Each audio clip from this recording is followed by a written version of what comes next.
कहानी की शुरुआत में एक लड़के को दिखाया जाता है जो अभी अभी होश में आया है। वो एक अंडरग्राउंड लिफ्ट से ऊपर की ओर आ रहा होता है। उसे समझ नहीं आता कि उसके साथ क्या हो रहा है और वो चिल्लाने लगता है। तभी लिफ्ट ऊपर आकर रुक जाती है और वो देखता है कि उसी के उम्र के कुछ लड़के उसका स्वागत करते हैं। वो लड़के उसे पकड़कर बाहर निकाल लेते हैं। उसे कुछ समझ नहीं आता और वो भागने लगता है। भागते हुए वो गिर जाता है, लेकिन जैसे ही वो सामने देखता है तो चारों तरफ लंबी दीवारों को देखकर हैरान हो जाता है। कुछ लड़के उसे एक केज में बंद कर देते हैं। तभी एलबी नाम का एक लड़का उसके सामने आता है और उसे उसका नाम पूछता है, साथ ही अपने बारे में बताने के लिए कहता है, लेकिन वो कहता है कि मुझे कुछ भी याद नहीं आ रहा और वो परेशान होने लगता है। एलबी उसे शांत करता है और कहता है कि परेशान होने की जरूरत नहीं है, कुछ ही दिनों में तुम्हें अपना नाम याद आ जाएगा। यहाँ सभी इसी स्थिति से गुजरे हैं। एलबी उसे केस से बाहर लाता है और इस जगह के बारे में बताते हुए कहता है कि हम इस जगह को ग्लेड कहते हैं। हम यहीं पर अपना घर बनाकर और अनाज उगाकर जीते हैं। इसके अलावा हमारे जरूरत की चीजें उस बॉक्स से आती है जिससे तुम आए हो। वो हर महीने किसी नए लड़के को यहाँ भेजते हैं और साथ में जरूरी सामान भी भेज देते हैं। वो लड़का एलबी से पूछता है कि वो लोग कौन हैं और उन्होंने हमें यहाँ क्यों बंद कर रखा है। एलबी बताता है कि उनके बारे में यहाँ कोई नहीं जानता, सभी यहाँ तुम्हारे जैसे ही आए हैं। तभी न्यूट नाम का एक लड़का आता है और कहता है कि तुम इतना तेज भागे, हमें तो लगा हमें नया रनर मिल गया। वो एलबी से रनर के बारे में पूछता है। एलबी उसे एक पेड़ पर बने छज्जे पर ले आता है और कहता है कि तुम्हें इस जगह की इज्जत करनी होगी। वो एलबी को दीवारों के बीच बने रास्ते के बारे में पूछता है। एलबी उसे कहता है कि 3 बातें हमेशा याद रखना। पहली, अपना काम करना। दूसरी, किसी और ग्लेडर्स को नुकसान नहीं पहुंचाना। और तीसरी, कभी दीवार के उस पार जाने की कोशिश नहीं करना। अब एलबी चक नाम के एक बच्चे के साथ उस लड़के को काम पर लगा देता है। वो उससे बातें कर ही रहा होता है, तभी वो लड़का दीवारों के बीच बने रास्ते की ओर जाने लगता है। चक उसे रोकने आता है और कहता है कि कोई उस पार नहीं जा सकता। तभी 2 लड़के उस पार से आते हैं। वो कहता है कि ये लोग कैसे गए। चक उसे बताता है कि ये रनर्स हैं, केवल रनर्स ही उस पार जाते हैं। ये मेज के बारे में हमसे ज्यादा जानते हैं। उस पार एक मेज है जो कि सेफ नहीं है। दरअसल मेज एक भूलभुलैया है। वो पास आकर देखने लगता है, तभी एक लड़का आता है और उसे धक्का देकर नीचे गिरा देता है और कहता है कि तुम उधर नहीं जा सकते। वो लड़का गुस्सा हो जाता है और सभी उसे शांत करने लगते हैं। वो कहता है कि तुम क्या जानते हो और मुझसे क्या छुपा रहे हो। तभी वो रास्ता बंद हो जाता है और ये देखकर वो चौंक जाता है। रात होते ही सभी बच्चे मनोरंजन करने लगते हैं और गेम्स खेलते हैं। न्यूट उस लड़के को बताता है कि आज जिसने तुम्हारी जान बचाई उसका नाम गेली है। मेज बहुत ही खतरनाक जगह है, वहाँ बहुत ज्यादा खतरा है। वो उसे मीनू और उसके साथी लड़कों के बारे में बताता है जो कि रनर्स हैं और कहता है कि हर सुबह जब रास्ते खुलते हैं तो रनर्स उस पार जाकर यहाँ से निकलने का रास्ता खोजते हैं और ये 3 साल से रास्ता खोज रहे हैं। रात होने से पहले ये वापस आ जाते हैं क्योंकि ये दूसरे लड़कों से बहुत तेज हैं और रात को सारे रास्ते बंद हो जाते हैं और जो भी आज से पहले रास्ते की उस तरफ रह गया वो कभी नहीं लौटा। वो पूछता है कि उन लोगों का क्या होता है। न्यूट बताता है कि उस पार ग्रीवर्स हैं जो रात में ही आते हैं। वो उन लोगों को मार देते हैं। आज तक उन्हें किसी ने नहीं देखा और जिसने भी देखा वो मारा गया। अब न्यूट उसे गेम्स खेलने ले जाता है। सभी उसे ग्रीनी कहकर बुलाते हैं क्योंकि जो भी नया लड़का आता है उसका नाम कोई नहीं जानता, यहाँ तक कि वो खुद भी नहीं। वो गेली के साथ एक गेम खेलता है, तभी नीचे गिरने से उसके सिर पर झटका लगता है और उसे अपना नाम याद आ जाता है। वो चिल्लाकर सबको बताता है कि मेरा नाम थॉमस है। सभी उसे थॉमस नाम से चीयर्स करते हैं। तभी कुछ अजीब सी आवाज आती है। वो सभी थॉमस को बताते हैं कि ये क्रीवर्स की आवाज है। वो दीवारों के पार नहीं आ सकते क्योंकि रात को रास्ते बंद हो जाते हैं। थॉमस को रात में कुछ सपने आते हैं जिसमें वो एक लेडी को देखता है और अर्ली मॉर्निंग जैसे ही उसकी आंख खुलती है उसके सामने एलबी होता है। वो उसे अपने साथ एक दीवार के पास लाता है जिस पर सबके नाम लिखे होते हैं। एलबी उसे भी उस पर अपना नाम लिखने को कहता है। थॉमस पूछता है कि कुछ नाम कटे हुए क्यों हैं। एलबी बताता है कि जो लोग मारे गए उनका नाम काट दिया गया। अब थॉमस भी अपना नाम वहां लिख देता है। दिन में वो न्यूट के साथ काम करता हुआ बाहर निकलने के आइडिया सोचने लगता है। न्यूट उसे बताता है कि जो भी तुम सोच रहे हो हमने उन सबको 2-2 बार ट्राई कर लिया है। निकलने का रास्ता केवल मेज ही है, लेकिन उस भूलभुलैया से रास्ता खोजना बहुत ही मुश्किल है। अब थॉमस कुछ खाद लेने जंगली एरिया में आता है। तभी उसके सामने एक रनर बेन आ जाता है जिसकी हालत कुछ ठीक नहीं लग रही होती और वो थॉमस पर हमला कर देता है। थॉमस चिल्लाता हुआ अपनी जान बचाने मैदान में भागता है, लेकिन बेन उसे पकड़कर मारने लगता है। तभी उसकी आवाज सुनकर सभी उसे बचाने आ जाते हैं और न्यूट बेन के सर पर मारकर उसे थॉमस से दूर करता है। वो सभी देखते हैं कि बेन के बॉडी पर एक निशान है जो कि ग्रीवर के डंक मारने से हुआ है। वो सभी उसे एक कोठरी में बंद कर देते हैं ताकि वो किसी और को नुकसान न पहुंचाए। एल्बी थॉमस को बताता है कि अब वो इन्फेक्ट हो गया है और उसकी हालत खराब होती जा रही है। थॉमस कहता है कि उसने मुझे मारते हुए कहा कि मैंने तुम्हें देखा, ये सब तुम्हारी गलती है। एल्बी कहता है कि उसकी हालत सही नहीं है और वो कुछ भी बोल रहा है। शाम होते ही सभी बड़े बड़े डंडों से बेन को दीवार के उस पार धकेल देते हैं क्योंकि वो सभी के लिए खतरा बन चुका था। वो सभी अब बहुत दुखी होते हैं क्योंकि वो अपना एक रनर खो चुके हैं। अब बेन का नाम काट दिया जाता है।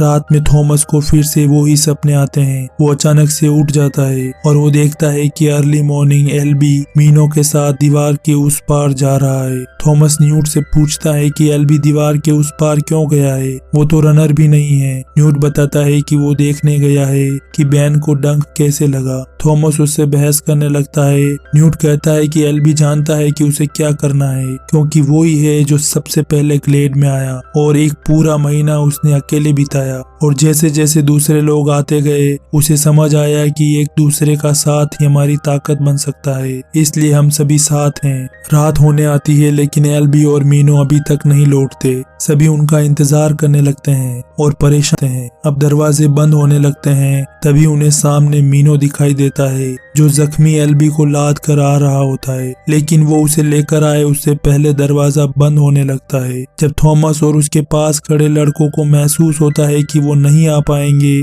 तभी थॉमस उनकी मदद करने उस पार दौड़ जाता है। सभी उसे रोकने लगते हैं लेकिन वो उधर पहुंच जाता है और दरवाजा बंद हो जाता है। थॉमस एल्बी को देखता है जिसे डंक लगा हुआ है। मीनो कहता है कि हमें यहाँ से निकलना होगा, मेज बदल रहा है और ये हर रात बदलता है। थॉमस कहता है कि हम एल्बी को इस हालत में छोड़कर नहीं जा सकते। वो उसे लेकर छुपने की जगह ढूंढने लगते हैं, लेकिन तभी ग्रीवर की आवाज सुनाई देती है और वो दोनों एल्बी को एक दीवार की बेल पर बांधकर ऊपर लटका देते हैं। वो उसे बांधने लगते हैं। तभी मीनो को वो क्रिएचर ग्रीवर आता हुआ दिखाई देता है। ये एक बहुत बड़ा और खतरनाक मकड़ा होता है। वो उनके पास आने लगता है और मीनो भाग जाता है। थॉमस बेलों के बीच छुप जाता है और ग्रीवर के आगे निकलते ही बेल को बांधकर दीवार के पीछे छुप जाता है। थोड़ा आगे जाने पर एक ग्रीवर उस पर हमला करता है। वो उससे बचकर भागने लगता है। ग्रीवर उसका पीछा करता है। वो मेज में इधर उधर भागना शुरू कर देता है और एक दीवार पर चढ़कर भागता है, लेकिन आगे दीवार खत्म हो जाती है और वो सामने वाली दीवार पर बेल से लटक जाता है। ग्रीवर भी बेल पर छलांग मार देता है। बेल टूटकर नीचे गिर जाती है और ग्रीवर बेल में फंस जाता है। थॉमस भागता हुआ मीनो से टकरा जाता है। अब वो दोनों मेज की एक दीवार के पीछे भागने लगते हैं जो कि बदल रही होती है। ग्रीवर उनके पीछे दौड़ता है। थॉमस कुछ देर के लिए रुक जाता है। उसकी चाल होती है कि जैसे ही ग्रीवर उसके पीछे दौड़ेगा वो दीवार के बीच से भाग जाएगा और ग्रीवर के पास आते ही वो भाग जाता है। दीवार बंद होने लगती है। थॉमस निकल जाता है और ग्रीवर दीवार के बीच दबकर मर जाता है। अगली सुबह जैसे ही रास्ता खुलता है सभी लड़के उनके इंतजार में खड़े होते हैं, लेकिन उन्हें कोई दिखाई नहीं देता। वो सभी निराश होकर जाने लगते हैं। तभी उन्हें वो तीनों आते हुए दिखाई देते हैं और वो उनकी मदद के लिए आगे आ जाते हैं। मीनो सभी को बताता है कि थॉमस ने ग्रीवर को दीवार के बीच फंसाकर मार दिया और ये आज से पहले किसी ने नहीं किया। अब वो सभी मीटिंग करते हैं जिसमें गैली कहता है कि जब से थॉमस आया है हालात बदल गए हैं। पहले बेन और अब एल्बी की ऐसी हालत है और इसने हमारे रूल्स को भी तोड़ा है। है, रनर ना होते हुए ये दीवार के उस पार गया है, इसे सजा मिलनी चाहिए। लेकिन कुछ लोग इस बात से सहमत नहीं होते। न्यूट मीनो से पूछता है कि हमें क्या करना चाहिए। मीनो कहता है कि इसने एक ग्रीवर को मारा है, इसे रनर बनाना चाहिए। लेकिन गैली इस बात से सहमत नहीं होता। वो लोग बात कर ही रहे होते हैं, तभी सायरन बजता है और सभी लिफ्ट की ओर भागते हैं। इस बार बॉक्स में एक लड़की आती है, वो बेहोश होती है। उन्हें लगता है कि वो मर चुकी है। उसके हाथ में एक नोट होता है जिसमें लिखा होता है कि ये आखिरी है। वो समझ नहीं पाते कि इसका क्या मतलब है। तभी लड़की होश में आती है और थॉमस का नाम लेकर फिर से बेहोश हो जाती है। वो उसे ले आते हैं, लेकिन वो अभी भी बेहोश होती है। न्यूट थॉमस को पूछता है कि क्या तुम इसे जानते हो? थॉमस कहता है नहीं। न्यूट कहता है लेकिन ये तुम्हें जानती है, इसने तुम्हारा नाम लिया। अब वो सभी उसके होश में आने का इंतजार करने लगते हैं। थॉमस फिर से मेज में जाने के लिए निकल जाता है। मीनो उसे पूछता है कि तुम क्या चाहते हो? वो कहता है कि हमें पता लगाना होगा कि हम किसके खिलाफ लड़ रहे हैं। मीनो उसे बताता है कि जब से एलबी को डंक लगा है, सभी रनर्स ने अपना काम छोड़ दिया है। कोई उस पार नहीं जाना चाहता। क्या तुम मरना चाहते हो? लेकिन थॉमस नहीं मानता। अब मीनो उसे कहता है कि मैं कुछ और दोस्तों को लाता हूँ, फिर हम साथ में चलेंगे। कुछ देर बाद मीनो कुछ लड़कों को लाता है और वो सभी रास्ते के उस पार चले जाते हैं। यहाँ उन्हें वो मरा हुआ क्रिएचर दिखाई देता है। वो उसे खींचकर दीवार के बीच से बाहर निकालते हैं और उन्हें उसकी बॉडी में एक डिवाइस मिलता है जिस पर कुछ लिखा होता है और 7 नंबर लिखा होता है। वो इसे लेकर वापस ग्लेड में आ जाते हैं। अब उन्हें पता चलता है कि इस पर लिखे वर्ड्स वैसे ही हैं जैसे बॉक्स में लिखे हैं। थॉमस कहता है कि जिन लोगों ने हमें यहाँ बंद किया है उन्होंने ही ग्रीवर्स को बनाया है। हमें और पता करना चाहिए, क्या पता हमें यहाँ से निकलने का रास्ता मिल जाए। लेकिन गैली उसकी बातों से सहमत नहीं होता। वो उसे सजा देने के लिए कहता है। न्यूट थॉमस को एक रात कोठरी में रहने की मामूली सजा देता है, जिससे गैली नाराज होता है और कहता है कि सिर्फ एक रात से ये मेज में जाना बंद नहीं करेगा। न्यूट कहता है कि नॉन रनर को मेज में जाना मना है, इसलिए मैं इसे रनर बनाता हूँ। ये सुनकर गैली बहुत नाराज होता है और गुस्से में वहाँ से चला जाता है। उसी दिन मीनो थॉमस को जंगल के बीच छुपी एक झोपड़ी में लाता है और उसे मेज का एक नक्शा दिखाता है जो कि उसी ने बनाया था। वो कहता है कि मैं मेज के हर एक कोने में जा चुका हूँ, लेकिन मुझे कहीं कोई रास्ता नहीं मिला। अब हमारे पास एक डिवाइस है जिससे हम रास्ता खोज सकते हैं। वो बताता है कि हर रात जब मेज बदलती है तो एक नया रास्ता खोलती है। मेज में 1 से 8 तक रास्ते हैं और कल रात जब तुमने ग्रीवर को मारा तब 7 नंबर का रास्ता खुला था और शायद वो 7 नंबर के रास्ते से ही आते हैं। वो कहता है कि कल सुबह हम 7 नंबर रास्ते पर जाएंगे और देखेंगे कि वहाँ क्या है। तभी चक दौड़ता हुआ आता है और कहता है कि वो लड़की होश में आ गई है। वो आकर देखते हैं तो वो लड़की पेड़ के छज्जे पर चढ़कर सभी को पत्थर मार रही होती है। वो किसी को अपने पास नहीं आने देती। तभी थॉमस उसे अपना नाम बताता है और वो पत्थर फेंकना बंद कर देती है। थॉमस ऊपर आता है तो वो डरी हुई होती है और एक कटार थॉमस की ओर कर देती है।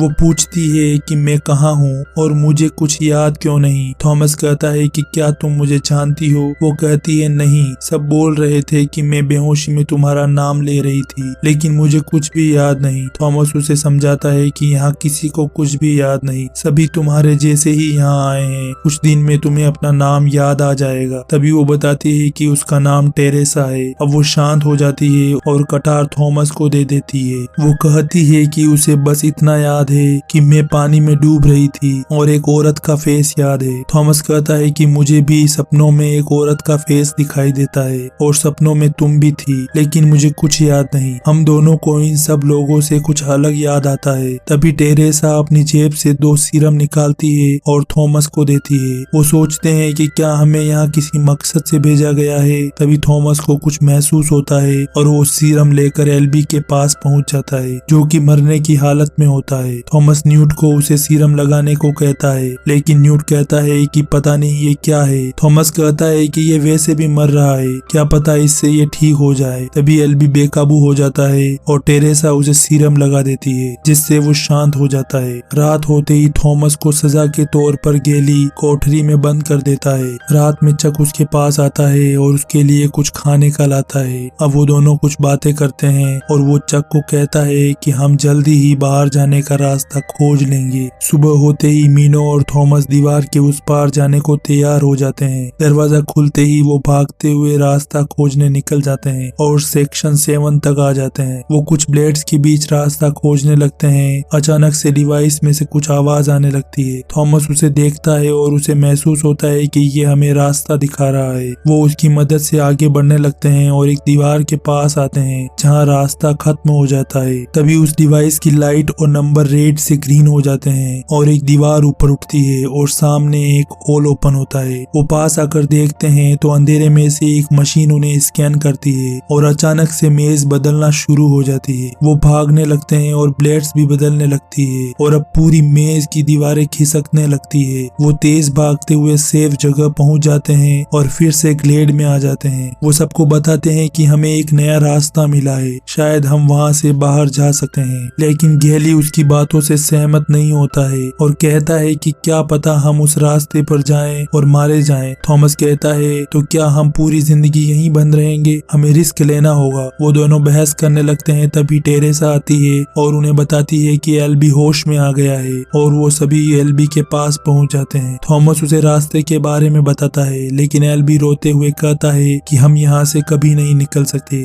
वो हमें यहाँ से नहीं जाने देंगे और कहता है कि थॉमस तुम भी उन्हीं में से एक हो। तभी बाहर हलचल महसूस होती है और वो बाहर आकर देखते हैं तो एक लड़का उन्हें बताता है कि रात हो गई है लेकिन दरवाजे अभी तक बंद नहीं हुए हैं और वो देखते हैं कि सारे दरवाजे एक एक करके खुल गए हैं। वो छुपने की तैयारी करने लगते हैं। तभी ग्रीवर्स उन दरवाजों से ग्लेड में आने लगते हैं और सभी छुपने के लिए भागना शुरू कर देते हैं। थॉमस और टेरेसा के साथ कुछ लड़के खेतों में छुप जाते हैं लेकिन ग्रीवर आकर उनमें से एक लड़के को पकड़ लेता है और बाकी सभी वहां से भाग जाते हैं। इधर गेली कुछ लड़कों को लेकर बॉक्स में छुप जाता है। दूसरी तरफ थॉमस और टेरेसा एल्बी को लेकर भागने लगते हैं। वो एक झोपड़ी में आकर छुप जाते हैं। ग्रीवर आकर झोपड़ी तोड़ देता है और चक को पकड़ लेता है। एल्बी चक को बचाने के लिए एक लकड़ी से ग्रीवर पर हमला करता है जिससे उसका डंक टूटकर गिर जाता है और ग्रीवर एल्बी को पकड़ कर ले जाता है। थॉमस उसे बचाने के लिए बाहर आता है लेकिन तब तक सारे ग्रीवर्स चले जाते हैं और चारों तरफ आग और तोड़ फोड़ ही दिखाई देती है। उनके कई साथी मारे जाते हैं। तभी गैली आकर थॉमस को पीटने लगता है और कहता है कि ये सब इसकी वजह से हुआ है। एल्बी ने कहा था कि ये उनमें से एक है और इसकी वजह से सब तरफ तबाही मची हुई है। अब थॉमस चक के हाथ से वो डंक ले लेता है और टेरेसा को कहता है कि मुझे याद करना होगा कि मैं कौन हूँ और वो डंक अपने आप को मार देता है। वो बेहोश हो जाता है और टेरेसा दूसरी सीरम मंगवाती है। थॉमस को याद आने लगता है कि वो उन लोगों के साथ काम करता है और उसके साथ में टेरेसा भी है। लेकिन जब उसे महसूस होता है कि हम गलत कर रहे हैं तो वो लोग थॉमस और टेरेसा की भी यादें मिटाकर उन्हें यहाँ भेज देते हैं। अब थॉमस को होश आ जाता है और वो देखता है कि टेरेसा और वो एक कोठरी में बंद है। चक उसे बताता है कि गैली इंचार्ज बन गया है और उसने ऑर्डर दिया है कि जो भी थॉमस का साथ देगा उसे कोठरी में बंद कर दिया जाएगा। उसे तुम पर शक है। अब थॉमस को सब कुछ याद आ जाता है और वो उन्हें बताता है कि मैं और टेरेसा उनके साथ काम करते थे। ये कोई जेल नहीं है बल्कि एक टेस्ट है। वो हम पर एक्सपेरिमेंट कर रहे हैं। अब वो सभी डिसाइड करते हैं कि कैसे भी करके वो इस जगह से बाहर निकल कर रहेंगे। उससे पहले वो गैली से निपटने की योजना बनाते हैं। गैली उन दोनों को मारने के लिए बांध देता है और कहता है कि ग्रीवर्स इनके लिए यहाँ आए थे, इनके मरने के बाद वो आना बंद कर देंगे। कुछ लड़के गैली की बात से सहमत नहीं होते, फिर भी वो उनकी बात नहीं सुनता। तभी थॉमस उनसे बचकर हथियार लेकर गैली के सामने खड़ा हो जाता है और मीनो, न्यूट और चक उसका साथ देते हैं और उसकी ओर आ जाते हैं। थॉमस सभी को उसके साथ चलने और रास्ता खोजने का मौका देता है। आधे से ज्यादा लड़के थॉमस के साथ हो जाते हैं। अब गैली और उसके कुछ साथी ही रह जाते हैं। थॉमस गैली और उसके साथियों को भी साथ चलने को कहता है लेकिन वो नहीं मानते और अब थॉमस और उसके साथी निकल जाते हैं। वो मेज में भागते हुए उस रास्ते पर पहुंच जाते हैं। वहाँ एक ग्रीवर को देखकर वो दीवार के पीछे छुप जाते हैं और एक साथ उस पर हमला करते हैं। अब उनके और ग्रीवर के बीच एक खतरनाक फाइट होती है। उनके कुछ साथी मरने लगते हैं। तभी वो डिवाइस गिर जाता है। चक उसे लेने भागता है और देखता है कि खाई में से कुछ और ग्रीवर आ रहे हैं। अब वो भागने लगते हैं और दो और ग्रीवर उन पर हमला करते हैं। सभी मिलकर उससे लड़ने लगते हैं। इसी बीच टेरेसा और चक डिवाइस लेकर दरवाजे के पास पहुंच जाते हैं और डिवाइस एक खुल जाता है। आगे जाने पर उन्हें 8 नंबर का एक पास कोड डालने का ऑप्शन आता है। टेरेसा इसके बारे में थॉमस को बताती है और उसे याद आता है कि मेज भी 8 दरवाजों से बनी है। वो मीनो को मेज के 8 दरवाजों के खुलने का सही सीक्वेंस पूछता है। मीनो ग्रीवर्स से लड़ते हुए सीक्वेंस बताता है। कोड डालते ही एक और दरवाजा खुलता है और मेज बदलने लगती है। सारे ग्रीवर्स दीवारों के बीच फंस कर मर जाते हैं। दरवाजा पार करते ही वो एक लंबी सी गैलरी में आ जाते हैं जहाँ एक दरवाजा और होता है जिस पर एग्जिट लिखा होता है। ये देख वो थोड़ा हैरान होते हैं और थॉमस दरवाजा खोलता है। अंदर आते ही उन्हें बहुत से साइंटिस्ट की लाशें पड़ी दिखाई देती है। आगे बढ़ते हुए वो एक साइंटिफिक लैब में पहुंच जाते हैं जहाँ से उन पर नजर रखी जाती थी। तभी थॉमस उस कंप्यूटर पर अपना थंब स्कैन करता है जहाँ वो बैठता था और एक स्क्रीन ओपन होती है जिसमें एक लेडी साइंटिस्ट अपना नाम डॉक्टर एवा पेज बताती है और कहती है कि तुम सभी ये वीडियो देख रहे हो, इसका मतलब तुमने मेज ट्रायल पास कर लिया है। तुम सभी बहुत गुस्से में और कंफ्यूज होंगे, लेकिन हमें ये करना जरूरी था क्योंकि सूरज के हमारी पृथ्वी के नजदीक आने से बड़े पैमाने पर लोग जलकर मर गए और उसके बाद एक वायरस ने जन्म लिया जो लोगों के दिमाग पर हमला करता और उन्हें ज़ॉम्बी बना देता। नई पीढ़ी को इस वायरस से बचाने के लिए हमने ये चुनौतियां तैयार की ताकि आने वाली पीढ़ी दिमागी तौर पर इतनी मजबूत हो कि कोई भी वायरस उनके दिमाग पर हावी ना हो सके। ये तो सिर्फ एक शुरुआत है, केवल फर्स्ट फेज ही कंप्लीट हुआ है। आगे तुम लोगों को और भी कई फेज पार करने हैं। तुम लोगों को तैयार करने में समय लगता है लेकिन हम बहुत लेट हो गए हैं। अब बाहर की दुनिया तुम्हारा इंतजार कर रही है। और तभी वीडियो में उसके पीछे कुछ बंदूकधारी फाइटर आकर साइंटिस्ट को मार देते हैं और डॉक्टर एवा पेज भी अपने आप को गोली मार देती है और वो देखते हैं कि उसकी लाश भी वहीं पड़ी है।